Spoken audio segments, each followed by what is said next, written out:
Report Odisha vision TV.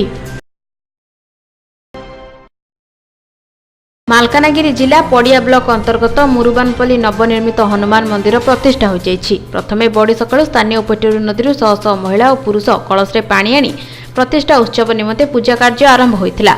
परे नाम संकीर्तन कराजिबा सह संध्यारे प्रसाद बंटन होइतिला।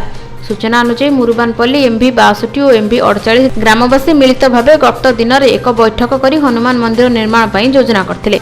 योजना मुताबक गत प्राय 1 वर्ष धरी ग्रामवासी सहयोग में मंदिर निर्माण कार्य संपूर्ण होइतिला। उपयुक्त तिथि मुताबक गतकाली आखपाख अंचल समस्त ग्रामवासी मालकानगिरी विधायक आदित्य माड़ी, सोमा माड़कामी, विधायक प्रतिनिधि कोटाम बालया, भवानीशंकर मुखर्जी, अशोक मल्ल, निमाई चंद्र पाल, समीर मिस्त्री और राजकिशोर मंडल उपस्थित में उद्घाटनी पूजा कार्य संपादन होइतिला। दीर्घ वर्ष प्रतीक्षा पर स्थानीय अंचल में हनुमान मंदिर निर्माण होइतिबारु हनुमान भक्तों महल में आनंदर लहरी खेली जाइतिबा बेले एही अंचल उत्सव महल सृष्टि होइछि।